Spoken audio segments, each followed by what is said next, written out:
আরে মা, উঠে পড়ছো? ঘুম ঠিকঠাক হলো তো? নতুন জায়গা, হয়তো একটু অস্বস্তি হয়েছে তোমার। তৃষা অপ্রস্তুত হয়ে আফজাল সাহেবের সামনে গিয়ে দাঁড়ালো। মাথাটা সামান্য নিচু করে লাজুক স্বরে বলল, আসলে বাবা, কালকে জার্নিটার পর শরীরটা একটু বেশি ছেড়ে দিয়েছিল। আমার অনেক আগে ওঠা উচিত ছিল। মা হয়তো একা সব কাজ করেছেন। আফজাল সাহেব হাত তুলে ওকে আশ্বস্ত করে হাসলেন। তার চোখে মুখে আজ এক অদ্ভুত প্রশান্তি। তিনি বেশ রসিকতার সুরে বললেন, আরে না না, তোমার মায়ের তো আজ ঈদের আনন্দ। 24 ঘন্টা রান্না করে থাকলেও ওর ক্লান্তি নেই আজ। তুমি বরং এখানে বসো তো মা, এই বুড়ো মানুষটার সাথে একটু গল্প করো। আর্য তো চিরকালেই একটু কম কথা বলা ছেলে। ছোটবেলাটাও ও তো কেবল হুহা করেই কাটিয়ে দিল। তোমার মুখ থেকে ওর কিছু বদনাম শুনি। তৃষা অবাক হয়ে দেখল এই গম্ভীর মানুষটি কতটা সহজভাবে তাকে আপন করে নিয়েছেন। ঠিক সেই মুহূর্তে রান্নাঘর থেকে হান্তা খুন্তির শব্দ থামিয়ে দরজায় এসে দাঁড়ালেন জাহানারা বেগম। কপালে সামান্য ঘাম, পরনে সুতির শাড়ি, কিন্তু চোখে মুখে এক আকাশ তৃপ্তি। তিনি তৃষার বিচলিত মুখটা দেখে অভয় দেওয়ার ভঙ্গিতে হাসলেন।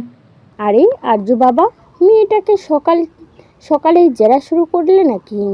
দেখছো না কতটা অপ্রস্তুত হয়ে আছে। তৃষা মা, তুমি একদম চিন্তা করো না তো। এই বাড়িতে কোনো নিয়ম নেই যে সকালেই তোমাকে রান্নাঘরে ঢুকতে হবে। আজ আমি আমার মনের মতো করে তোমাদের সবার জন্য রান্না করেছি। তুমি বরং তোমার শ্বশুরের সাথে একটু গল্প করো মা। তৃষা আফজাল সাহেবের পাশের সোফাটায় বসল। আফজাল সাহেব স্নেহের দৃষ্টিতে তৃষার দিকে চেয়ে এক দরাজ হাসি দিলেন। তৃষার জড়তা কাটাতে তিনি বেশ বন্ধুত্বপূর্ণ স্বরে বললেন, জানো মা, এই বাড়িটা দীর্ঘ 6টা বছর একদম নিথুর হয়ে পড়েছিল। আমি আর তোমার মা কেবল দেয়ালের ছবিগুলোর সাথে কথা বলতাম। আজ সকালে তোমার আর টুইঙ্কেলের হাসির শব্দে মনে হচ্ছে প্রাণহীন ইটের পাথরের কেউ প্রাণ খুঁজে পেয়েছে। আশ্চর্যের মতো একটা খ্যাপাটে ছেলেকে তুমি সামলাচ্ছ কী করে, সেটাই আমার মাথায় খেলছে না। তৃষা হেসে ফেলে লজ্জিত মুখে উত্তর দিল, বাবা, উনি তো সারাক্ষণই ক্যাপ্টেনগিরি করেন। সারাদিন শুধু এটা করো না, ওটা করো না। ওনার শাসনের চোটে আমার জান যায় যায় অবস্থা। আফজাল সাহেব হো হো করে হেসে উঠলেন। একদম ওর দাদুর মতো হয়েছে। তবে শোনো মা, বাইরে এই শক্ত খোলসাটা দেখে ওকে বিচার করো না। ও ভেতরে ভেতরে বড্ড নরম। তুমি এসেছো বলেই হয়তো আজও নিজের শেকড় খুঁজে পেয়েছে। এখন থেকে এই বুড়ো মানুষটার টিম হলো তুমি আর টুইঙ্কেল। আর্য যদি বেশি শাসন করে সরাসরি আমাকে রিপোর্ট করবে। এই বাড়ির সব অর্ডারের উপর আমার ভেটো পাওয়ার আছে, মনে রেখো। তৃষা পরম শ্রদ্ধায় আফজাল সাহেবের দিকে তাকালো। একজন শ্বশুর যে প্রথম দিনে বাবার মতো এতটা সহজ হয়ে উঠতে পারেন তা যেন ওর কল্পনাতীত ছিল। প্রাতরাশের সময় পেরিয়ে মধ্যাহ্নভোজের সময় হয়েছে বলা যায়। টেবিলটা খাবার বাড়া হচ্ছে। সকালে উপস্থিত থাকলেও একমাত্র আর্য অনুপস্থিত। তৃষা কিঞ্চিত অনুসন্ধিত সুদৃষ্টিতে খুঁজতে তৎপর আর্যকে, তবে সেটা বড্ড অগচরে। সকলের দৃষ্টিকে ফাঁকি দিতে পারলেও জাহানারা বেগমকে ফাঁকি দিতে ব্যর্থ হলো তৃষা। জাহানারা বেগম টেবিলে খাবার সাজাতে সাজাতে তৃষার উদ্দেশ্যে বললেন, আরজু, গার্ডেনে। জাহানারা বেগমের কথায় ধ্যান ছুটল তৃষার। অপ্রকৃতস্থের ন্যায় সে বলল, আমি তো মানে এমনি। জাহানারা বেগম কিচেনের উদ্দেশ্যে যেতে যেতে মৃদু হেসে বললেন, আমিও এমনি বললাম, গার্ডেনে না, বাড়ির উত্তর সাইডে। জাহানারা বেগমের অর্থপূর্ণ হাসির সামনে তৃষার গাল দুটো আপেলের মতো রাঙা হয়ে উঠল। সে আর বাক্য ব্যয় না করে অন্যটা কাঁধে ঠিক করে নিয়ে ধীর পায়ে এগিয়ে চলল বাড়ির উত্তর পার্শ্বে, বাগানের উদ্দেশ্যে। এহসান ভিলার এই বাগানটি যেন এক টুকরো অরণ্যের রূপকথা। প্রাচুর্যময় সবুজের সমারোহে ঘেরা এই প্রাঙ্গণে রোদ ছায়ার আলপনা আঁকা। বিস্তৃত বৃক্ষের সুশীতল ছায়া এক মায়াবী নিস্তব্ধতা বিরাজ করছে। মাটির সোদা গন্ধ আর বুনো ফুলের তীব্র সুবাসে চারপাশটা আমোদিত। দুপুরে তপ্ত রোদ্দুর গাছের পাতার ফাঁক গড়ে চুইয়ে চুইয়ে মাটিতে পড়ছে, যা দেখতে অনেকটা সোনালি সুতোর বুননের মতো। কোথাও বেরি ফুলের শুভ্রতা, আবার কোথাও বা রক্তজবার ঔদ্ধত্য। তৃষা সাবধানে পা ফেলে এগোচ্ছিল। হঠাৎ তার নজরে এলো আর্যকে। এক বিশাল কৃষ্ণচূড়া গাছের নিচে আর্য একা দাঁড়িয়ে আছে। পরনে তার শ্বেত শুভ্র শার্ট আর কালো ট্রাউজার। সে এক মনে আকাশের দিকে তাকিয়ে কি যেন ভাবছিল।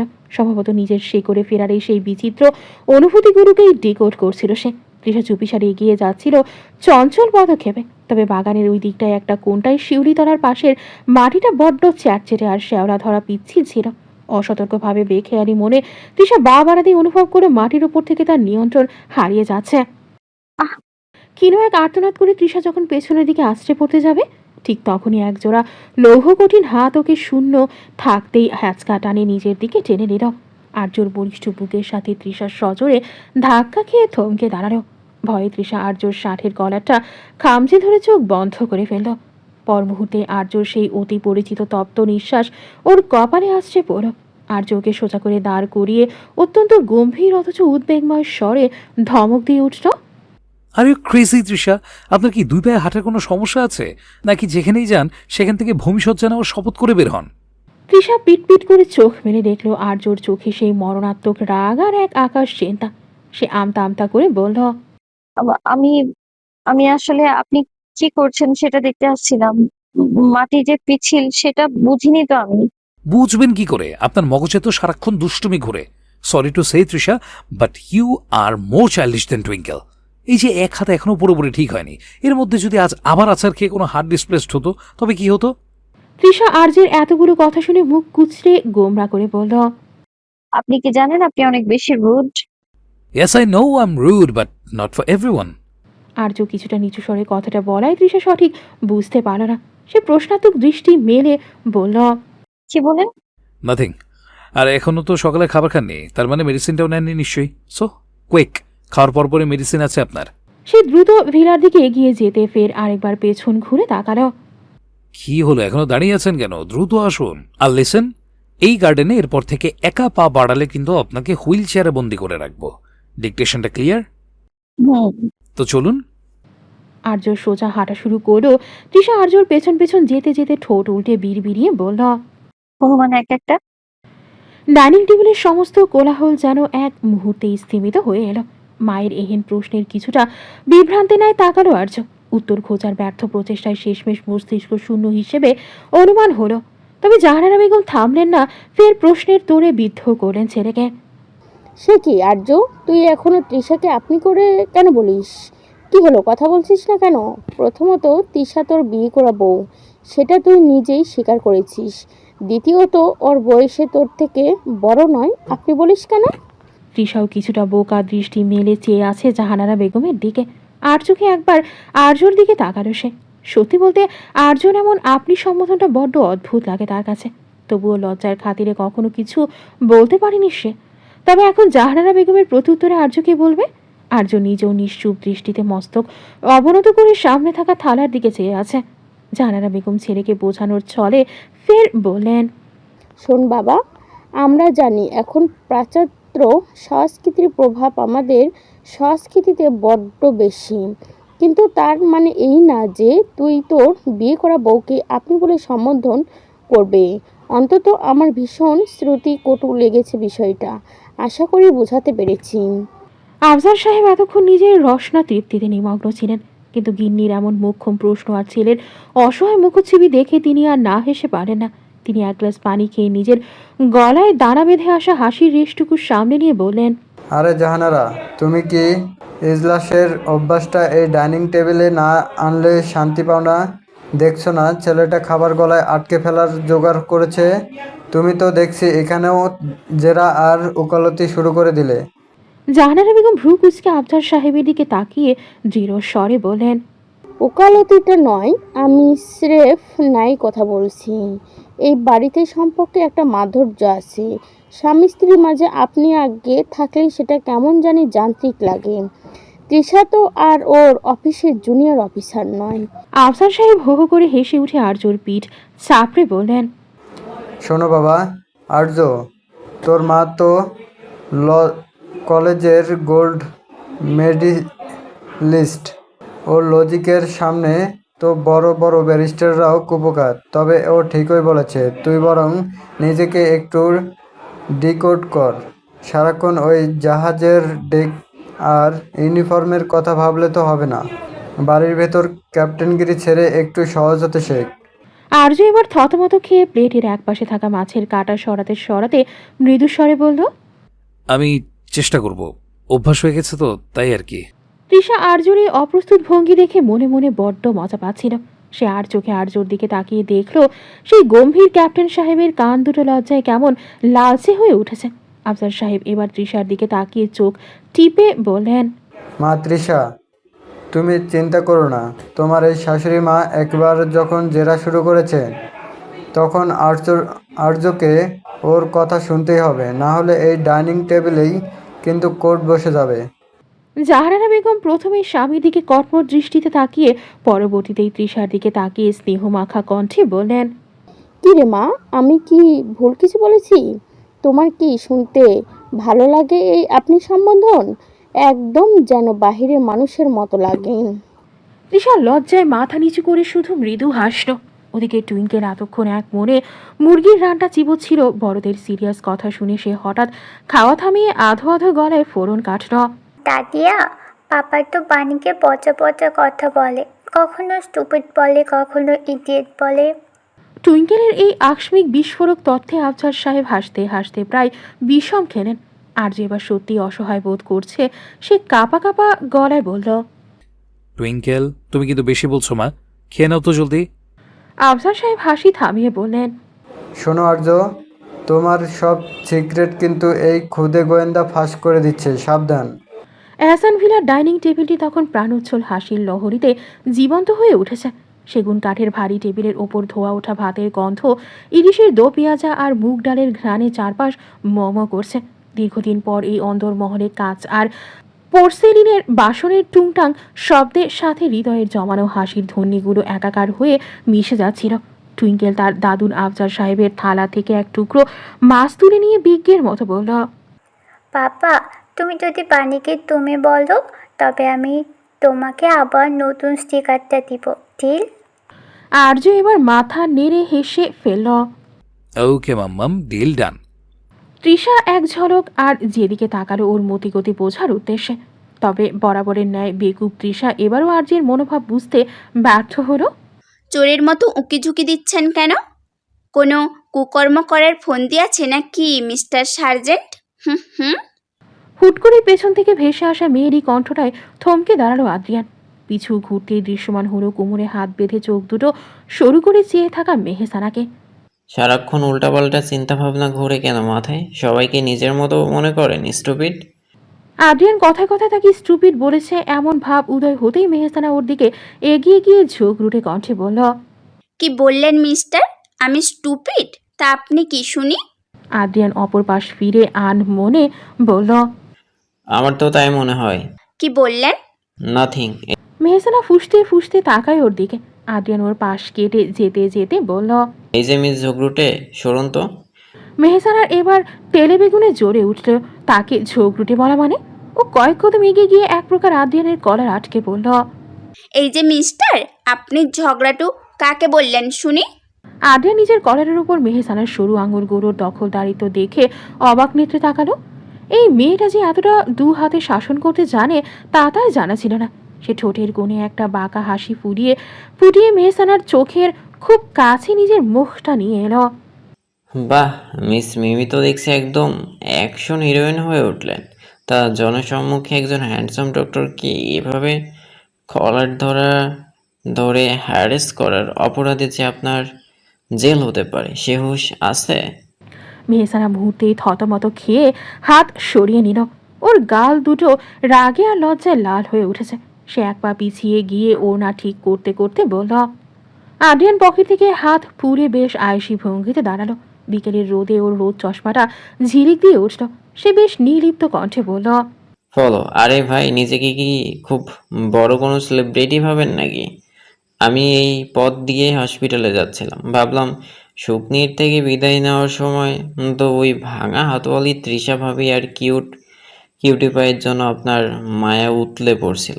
তাই একবার চেক করে দেখি যে আপনি আবার ঝগড়া করতে করতে কলেজের দেওয়াল টপকে পালালেন কিনা। মেহসানা চোখ দুটো বড় বড় করে বলল, আমি মোটেও ঝগড়া করছি না। আপনি তো গায়ে পড়ে আমাকে স্টুপিড বললেন। আর এই অসময়ে হসপিটালে যাওয়ার বাহানা তো বড্ড পুরনো। সত্যি করে বলুন তো কেন এসেছেন? আদ্রিয়ান এবার এক কদম এগিয়ে এলো। মেহসানার ললাটে এসে পড়া অবাধ্য কেশগুচ্ছ বাতাসের দোলায় নাচছে। আদ্রিয়ান খুব নিচু স্বরে অনেকটা ফিস ফিস করে বলল, সত্যি শুনতে চান? আচ্ছা, সত্যিটা হলো আপনার এই ঝগড়ুটে কণ্ঠটা না শুনলে আজকের সার্জারিগুলো ঠিক জমে উঠছিল না। ভাবলাম একবার মেজাজটা জ্বালিয়ে নিই, তাতে ব্লাড সার্কুলেশন ভালো হয়। আর তাছাড়া আপনার হোস্টেলের ওই ড্রাগন আপু যদি আপনাকে করিডোরে কান ধরে দাঁড় করিয়ে রাখে, তবে রেস্কিউ করার জন্য তো এই অধমকেই আসতে হবে, তাই না? আপনার ওই ফালতু জোকসগুলো নিজের কাছেই রাখুন মিস্টার সার্জেন্ট। আর হ্যাঁ, ডক্টর হয়ে অন্যের ব্লাড সার্কুলেশন নিয়ে চিন্তা না করে নিজের হার্টবিটটা চেক করবেন। বড্ড বেশি কথা বলেন আপনি। আদেন এবার খানিক হেসে গাড়ির চাবিটা আঙুলে ঘোরাতে ঘোরাতে বলল, হার্টবিট তো চেক করতেই হবে, তবে ডক্টর হিসেবে নয়, স্রেফ একজন সাধারণ মানুষ হিসাবে। ইদানিং বড্ড অবাধ্য হয়ে গিয়েছেন এটা। কি বললেন? নাথিং। আচ্ছা আমি যাই, আমার আবার অত ফালতু টাইম নাই। মেহসানা এবার কিছু বলার আগেই আদ্রিয়ান সোজা গিয়ে গাড়িতে বসালো। ধীরে ধীরে গাড়িটি মিলিয়ে গেল সহস্র যানবাহনের ভিড়ে। বিকেলের ম্লান রোদ এহসান ভিলার বাগানে এক অপার্থিব সুষমা ছড়িয়ে দিয়েছে। স্বর্ণ ঝরা সেই আলোক ছটা আপ্রপল্লবের ফাঁক গড়ে তৃষার ললাটে এক মায়াবী টিপ এঁকে দিচ্ছে। জাহানারা বেগম আর তৃষা বাগানের শ্বেতপাথরের বেঞ্চিতে বসে আছেন, আর সামনে ঘাসের গাড়ি চাই টুইঙ্কেল প্রজাপতির পেছনে অবুঝ মত্ততায় ছুটে বেড়াচ্ছে। বাগানের এই অংশটি বড্ড স্নিগ্ধ। প্রাচীন কামিনী গাছের তীব্র সুবাস, দোলন চাপার শুভ্রতা আর ডালিমের রক্তিম আভা মিলেমিশে মৃত্তিকার গাত্রে এক আধো আধো ছায়ার আলাপনা বুননে তৎপর। জাহানারা বেগম তৃষার চুলে হাত বুলিয়ে দিতে দিতে দূর দিগন্তের দিকে চেয়ে এক দীর্ঘশ্বাস ফেললেন। তার চোখের মণি দুটো যেন অতীতের কোনো ধূসর স্মৃতিতে অবগাহন করেছিল। তিনি শান্ত অথচ গম্ভীর স্বরে বললেন, জানো মা তৃষা, এই বাগানটা ছিল আমার একমাত্র কথা বলার সঙ্গী। আর্য যখন নিজেকে আড়াল করে নিল তখন এই গাছগুলোই আমার হাহাকার শুনেছে। আজ তোমাকে আর এই নাতনিটাকে এই দেখে মনে হচ্ছে আমার বাগানটা যেন পূর্ণিমা খুঁজে পেয়েছে। তৃষা জাহানারা বেগমের হাতটা নিজের হাতের মুঠোয় নিয়ে পরম শ্রদ্ধায় বলল, মা, আপনি ওসব পুরনো কথা ভাববেন না তো। এখন আপনার মেয়ে এসে গেছে না, আর কোনো কষ্ট ছুঁতে পারবে না আপনাদের, ইনশাআল্লাহ। জাহানারা বেগম ওর দিকে উজ্জ্বল দৃষ্টিতে তাকালেন। তৃষা মৃদু হেসে বলল, আচ্ছা, না আমি আপনাকে একটা অনুরোধ করি। করো। আপনি আমাকে তুমি বলবেন না প্লিজ? জাহানারা বেগম কিভাবে জানি তাকালো। তৃষা ফের বলল, মেয়েকে কি কোনোদিন তুমি করে বলে? তাহলে তুমি আমাকে নিজের মা বলছো, হ্যাঁ অবশ্যই। কিন্তু আমার তো তা মনে হয় না। তৃষা কিঞ্চিত বিস্ময়াভিত হয়ে বলল, কেন মা, আমার কোনো কথায় বা কাজে আপনি কষ্ট পেয়েছেন? সত্যি বলুন না মা।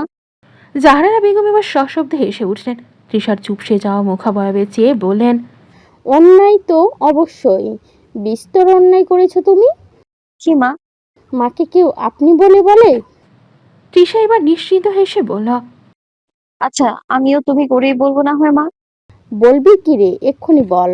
তৃষা প্রসারিত হেসে জাহানারা বেগমের কাঁধে মাথা রাখল। মায়ের মৃত্যুর পরেই প্রথম কোনো নারীর উপস্থিতিতে মামা গন্ধ অনুভব করল। আনমনে বলল, জানো মা, আমার না মা ছিল না, অনেক ছোটবেলায় মাকে হারিয়েছি আমি, তাই মায়ের শরীরের গন্ধটাও ভুলে গিয়েছিলাম। জাহানারা বেগম ওর মাথায় পরম স্নেহে হাত বুলিয়ে দিতে দিতে স্নিগ্ধ হেসে বলল, আমারও একটা মেয়ের খুব শখ ছিল জানিস, তাই হয়তো আল্লাহ আজ তোকে পাঠিয়েছে। ওরা দুজন যখন এক অদ্ভুত স্নেহের তলে তবে আবদ্ধ হচ্ছে, ঠিক তখনই টুইঙ্কেল এসে ওদের সামনে দাঁড়িয়ে কোমরে হাত বেঁধে বিজ্ঞের ন্যায় বলল, তোমরা দুজন আমায় রেখে কি প্ল্যান করছো শুনি? তৃষা হেসে বলল, আমরা ভাব করছিলাম কিউটি পাই। টুইঙ্কেল ওর ছোট ছোট দুই ভ্রু কুঁচকে গাল ফুরিয়ে বেশ শাসন করার ভঙ্গিতে বলল, আমি সব বুঝেছি। তোমরা দুজন মিলে দল পাকিয়েছো যাতে আমাকে চকলেট কম দেওয়া যায়। দাদিও তুমিও বাণীর দলে চলে গেলে। This is very bad. Trisha হাসতে হাসতে টুইঙ্কেলকে কোলে টেনে নিতে গিয়েই থমকে গেল। পেছন থেকে এক গম্ভীর আর ভারী কণ্ঠস্বরের গর্জনে পুরো বাগান যেন এক নিমিষে নিথর হয়ে পড়ল। তৃষা, আপনাকে কি 24 ঘন্টা সিসিটিভি ক্যামেরা দিয়ে ওয়াচ করতে হবে? তৃষা চমকে পেছনে তাকাতেই দেখলো আর্য হাতে একটা ওষুধের ফাইনাল গ্লাস নিয়ে হনহনিয়ে এগিয়ে আসছে। ওর ফর্সা কপালটা রাগে কুচকে একাকার। আর্য সামনে এসে দাঁড়াতেই তৃষা আমতা আমতা করে বলল, বাবা, আসলে আমি। আর্যকে কথা শেষ করতে না দিয়ে রাগে গলায় পড়ে উঠল, আপনি এখনো ওষুধ খাননি কেন? আমি কি এটা আপনাকে শোপিস হিসেবে সাজিয়ে রাখতে দিয়েছিলাম? ঘড়িতে কয়টা বাজে খেয়াল আছে? নিজের শরীরের প্রতি এই চূড়ান্ত অবহেলাটা কি আপনার শখ নাকি সিলেবাসের অংশ? আশ্চর্য। টুইঙ্কেল এবার বীর দর্পে আর্যর সামনে দাঁড়িয়ে বুক ফুলিয়ে বলল, স্টপ ইট পাপা, তুমি কেন আমার বাণীকে বকছো? তুমি কি জানো না বাণী কখন দাদিয়ার সাথে মামা খেলছে? তুমি খুব পচা, তুমি আবার বাণীকে বকছো। তুমি কি প্রমিস ভুলে গিয়েছো? দাদিয়া, ওকে আজ ডিনার দিও না। জাহানারা বেগম এবার বেশ কড়া মেজাজে বেঞ্চ ছেড়ে উঠে দাঁড়ালেন। আর্যর ধমক আর তৃষার কাছামাছি মুখচ্ছবি দেখে তার মাতৃত্বের বোধ এবার বিদ্রোহ করে উঠল। থাম আর্য, একদম কথা বলে ফেললি তুই। মেয়েটা সবে একটু হাসি খুশি মনে আমার সাথে গল্প করছিল, আর তুই তোর সেই সমুদ্রের গর্জন নিয়ে হাজির হলি। আর সব থেকে বড় কথা, তুই আবার ওকে আপনি বললি কেন?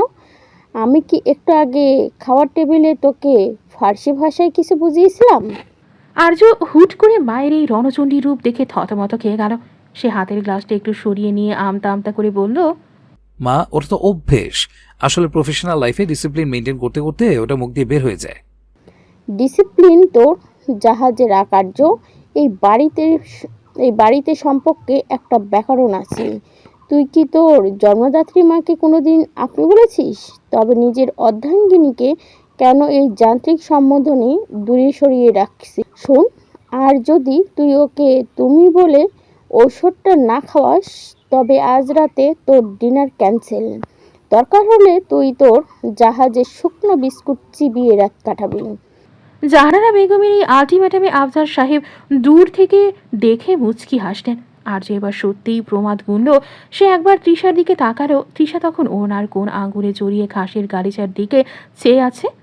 আর্য একটা দীর্ঘশ্বাস ফেলে নিজের ইগোয়ার অভ্যাসের দেয়ালটা এক ঝটকায় ভেঙে ফেলল। সে ধীর পায়ে তৃষার একদম কাছে গিয়ে দাঁড়ালো। গলার স্বরটা একদম খাদে নামিয়ে বড্ড নরম আর স্নিগ্ধ করে বলল, তৃষা, এনো তোমার ওষুধ। প্লিজ দেরি করো না। অতপরও জাহানারা বেগমের দিকে তাকিয়ে বলল, এবার হয়েছে? জাহানারা বেগম মনে মনে হাসতেও মুখে কাঠিন্য বিদ্যমান রেখে গম্ভীর স্বরে বললেন। এদিকে আর্যর কণ্ঠে সেই তুমি সম্বোধনের পরশে তৃষার হৃদযন্ত্রে এক অদ্ভুত শিহরণ বয়ে গেল। ওই স্তব্ধ হয়ে রইল ক্ষণকাল। সে চমকে আর্যর চোখের দিকে তাকালো। আর্য সেই তপ্ত চোখে এখন আর শাসন নেই, আছে এক অদ্ভুত আত্মসমর্পণ। তৃষা নিঃশব্দে গ্লাসটা হাতে নিল। আর্যর আঙুলের ছোঁয়া যখন তৃষার হাতের তালুতে লাগলো, এক বিদ্যুৎ গতির শিহরণ বয়ে গেল দুজনের মাঝে। ধোঁয়াটে মেঘাচ্ছন্ন আকাশ। সকাল থেকেই বইছে কিঞ্চিত ঝড়ো হাওয়া, তবে বৃষ্টির বালাই নেই কোথাও। তবে মেঘলা দিনেই ব্যতিব্যস্ত সমগ্র এহসান ভিলা। সিলেট থেকে আসা অতিথিদের পদচারণায় মুখরিত অঙ্গন। আর্যর মাতা মোহ কুলীন বংশের মানুষ। আর্যর বড় মামা মোজাম্মেল হক অত্যন্ত রাশভারী মানুষ। তার বড় ছেলে শাহরিয়ার 26 বছর বয়সী চৌকস যুবকটি পেশায় স্থপতি এবং ছোট মেয়ে অষ্টাদশী রাইসায় সদ্য কলেজে পা দিয়েছে। মেজ মামা মাজহারুল হকের 2 কন্যা, বড়জন যেমন রূপবতী, ছোটজন তেমনি দুরন্ত। দুজন পিঠাপিঠি বোন হওয়ায় বড় মেয়ে অহনার বয়স 22 আর অরুর বয়স 20। ছোট মামা মকবুল হোসেনের 3 সন্তান এখনও শৈশবের গণ্ডি পেরোয়নি। অন্যদিকে আর্যর বড় খালার বিয়ে হয়েছে মৌলভীবাজারে। তার একমাত্র বড় কন্যার বিবাহ হয়ে গেছে। ছোটটিও এখনও বিশ্ববিদ্যালয় পড়ুয়া। ছোট খালা থাকেন সুনামগঞ্জে, যার 2 পুত্র এখনও বিশ্ববিদ্যালয়ের গণ্ডি পার হতে পারেনি। আজ এহসান ভিলায় বৈঠকখানায় রূপালী তস্তরিতে চা নাস্তার পর্ব যখন তুঙ্গে, তখনই মূলত প্রসঙ্গের অবতারণা করলেন বড় মামা মোজাম্মেল হক। মেজ মামা মাজহারুল হক আর মেজ মামি আসমা বেগম আজ বিশেষ এক প্রস্তাব নিয়ে এসেছেন। শাহরিয়ারের সাথে অহনার বিয়ের সূত্রেই বন্ধন দৃঢ় করতেই তাদের এই তড়িঘড়ি আগমন।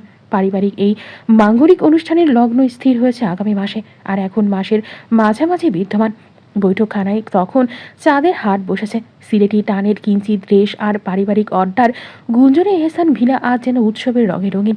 মোজাম্মেল হক চায়ের কাপে চুমুক দিয়ে জাহানারা বেগমের দিকে তাকিয়ে গম্ভীর অথচ স্নেহমাখার স্বরে বলেন, বুঝলি জাহানারা, শাহরিয়ার আর আহানার এই বিয়েটা কিন্তু আমাদের আব্বার অনেক দিনের ইচ্ছা ছিল। 2 ভাই বোনের ছেলে মেয়ের মিলন হবে। এর চেয়ে বেশি খুশির খবর আর কি আছে? বিয়েটাও সামনে মাসের 10 তারিখেই ঠিক করি, কি বলিস? মাজহারুল হক পাশ থেকে সায় দিয়ে বলেন, একদম ঠিক। আমরাও ভাই শুভ কাজটা দ্রুত সেরে ফেলতে। এই জন্যই বলছিলাম আপা, তুই যদি কালকে আমাদের সাথে যাস তাহলে সবচেয়ে বেশি ভালো হয়। আম্মাও তোর কথা বলে, আর এখন তো আর্যও এসেছে। জাহানারা বেগম সম্মতিসূচক মাথা নাড়িয়ে বললেন। আচ্ছা বেশ, যাব না হয়। ঠিক সেই মুহূর্তেই রান্নাঘর থেকে বড় এক তস্তরিতে জুসের গ্লাস আর নাস্তা নিয়ে ড্রয়িং রুমে প্রবেশ করলো তৃষা। ওর ডান হাতটা এখনো পুরোপুরি শক্ত হয়নি, তবুও চঞ্চল মনে সবার সেবা করতেও মরিয়া। বড়দের কথায় তাল মেলাতে মেলাতেও মেজো মামি আসমা বেগমের কাছাকাছি পৌঁছালো। আসমা বেগম তখন তার নতুন টাঙ্গাই শাড়ির আঁচল ঠিক করতে ব্যস্ত ছিলেন। তৃষা ট্রেটা নামাতে গিয়ে হঠাৎ কার্পেটের কোণায় ওর পাটা একটু মচকে গেল। টাল সামলাতে না পেরে হাতের ট্রেটা কিঞ্চিত হেলে পড়ল। ওমা, এ কি করলো? তড়িৎ আর্তনাতে আসমা বেগম লাফিয়ে উঠলেন। স্ট্রবেরি জুসের কয়েকটা ফোঁটা টপ টপ করে ওনার দামি শাড়ির হাতায় আর বুকের কাছে লেপটে গেল। পুরো ঘর যেন এক মুহূর্তে নিস্তব্ধ হয়ে গেল। তৃষা ভ্যাবাচাকা খেয়ে ট্রেটা টেবিলের উপর রেখে জিভ কাটলো। ওর মুখটা এক লহমায় পাংশুটে হয়ে গেল। অত্যন্ত দুঃখিত মামি, আমি আসলে ব্যালেন্স হারিয়ে ফেলেছিলাম। আসমা বেগম মুখটা বিকৃত করে শাড়ির অপর হাত বুলিয়ে চিৎকার করে উঠলেন। জাহানারা আপা, এ কি মেয়ে আছেন ঘরে? একটা জুস দেওয়ার ক্ষমতা নেই যার, সে সংসার সামলাবে কি করে?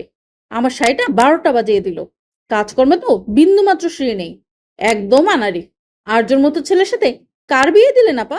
এ তো দেখছি নিজের পা সামলাতেই হিমশিম খাচ্ছে। আসমা বেগমের এই কড়া কথাগুলো তীরের মতো তৃষার বুকে বিঁধল। ও নির্বাক দৃষ্টিতে চেয়ে আছে। ঠিক তখনই সিঁড়ি দিয়ে ধীর পায়ে নেমে এলো আর্য। ও সম্ভবত সবটাই শুনেছে। আর্যর মুখটা থমথমে, কিন্তু চোখের দৃষ্টি বড্ড শান্ত। ও সরাসরি তৃষার পাশে এসে দাঁড়ালো। তৃষার কাঁধে হাত রেখে অত্যন্ত গম্ভীর অথচ স্পষ্ট করে আসমা বেগমের দিকে তাকিয়ে বলল, মামি, শাড়ির দাগ কিন্তু সাবানে উঠে যায়, কিন্তু মানুষের সম্মানবোধ একবার দাগি হলে তা আর ধোয়া যায় না। তৃষা আপনার শাড়িটা নষ্ট করতে চায়নি, ওটা সির্ফ একটা অ্যাক্সিডেন্ট ছিল। আর ও কতটা আনাড়ি বা কতটা দক্ষ সেটা বিচার করার জন্য ওর স্বামী হিসেবে আমি একাই যথেষ্ট। আপনারা এখানে মেহমান হয়ে এসেছেন, আনন্দ করতে এসেছেন। আশা করি এই ছোটখাটো বিষয়ে কোনো কথা বলে এই সুন্দর পরিবেশটা আর তেতো করবেন না। আর্য এবার তৃষার দিকে ফিরল। ওর কণ্ঠস্বরটা এবার একটু বেশি মোলায়েম। সবাইকে শুনিয়েও তৃষার উদ্দেশ্যে বলল, তৃষা, তুমি এখানে কেন? তোমাকে কিছু করতে বলা হয়েছে? যাও, গিয়ে রেস্ট নাও। You are sick and don't ever think you are alone in this. I am right here with you always. আর্যর বলিষ্ঠ উত্তর শুনে আসমা বেগম চুপসে গেলেন। বড় মামা মোজাম্মেল হোক পরিস্থিতি সামাল দিতে বললেন, আরে বাদ দাও তো, ছোট মানুষ, ভুল হতেই পারে। আর্য ঠিকই বলেছে, চলো আমরা বিয়ের বিষয়ে আলাপ করি।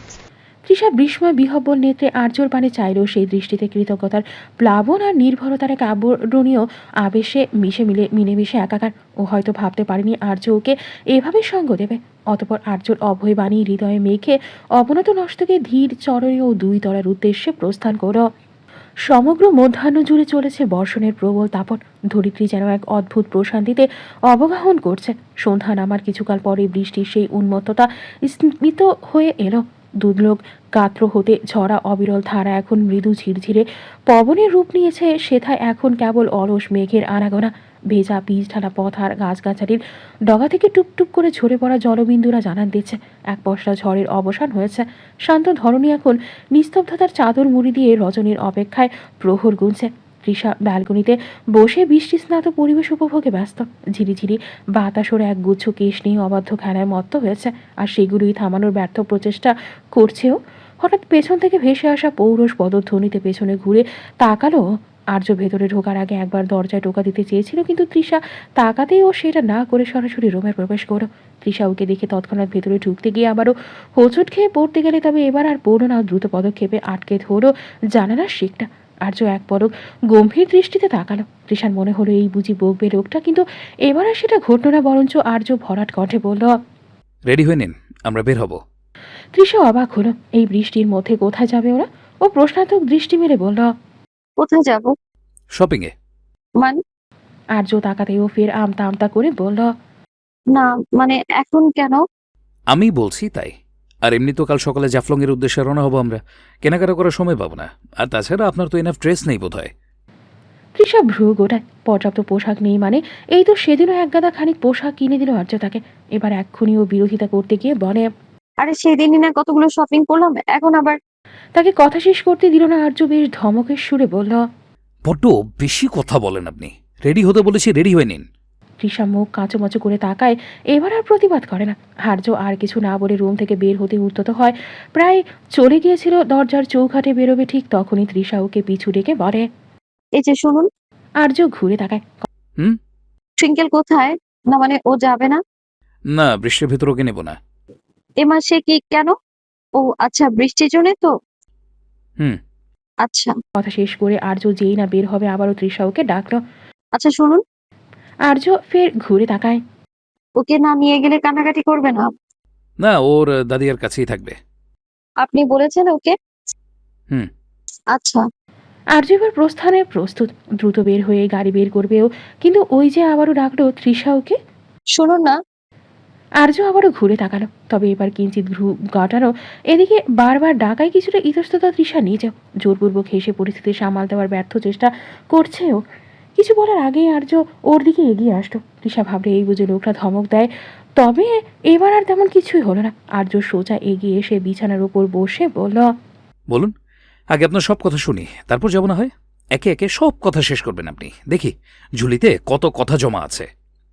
আর্যন এমন অতর্কিত শান্ত আত্মসমর্পণে তৃষার হৃদস্পন্দন এক লহমায় অবাধ্য হয়ে উঠল। ললাটে বিন্দু বিন্দু ঘাম আর কম্পিত ওষ্ঠা ধরে এক লাজুক বিহব্বরতা খেলে গেল। আর্যর এই প্রশান্ত ভঙ্গি দেখে তৃষা বড্ড অপ্রস্তুত বোধ করল ও ওনার কোনটা আঙ্গুলে পেঁচাতে পেঁচাতে আলতো হেসে বলল, ইয়ে মানে আমি বলছিলাম বলুন, শোনার জন্যই তো বসে আছি।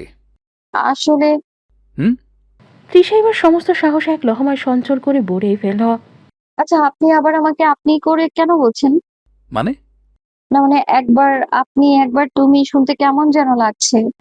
আর্য চোখ সরু করে বলল, তাহলে এখন সলিউশন কি? অলওয়েজ তুমি করে বলবেন। হঠাৎ মুখ ফসকে এমন কথা বলে নিজেও কিছুটা বিভ্রান্ত তৃষা। ওর অস্বস্তি দূর করতে আর্য তৎক্ষণাৎ বিছানা ছেড়ে উঠে পড়ল। বেরিয়ে যেতে যেতে বলল, দ্রুত আসুন, কুইক। ও বেরিয়ে যেতেই তৃষা কোমরে হাত বেঁধে তাতে দাঁত চেপে বলল, মিস্টার খাইস্টাউদ্দিন কোথাকার স্বাভাবিক কথার ভেতরে সিরিয়াস নিয়ে চলে আসে।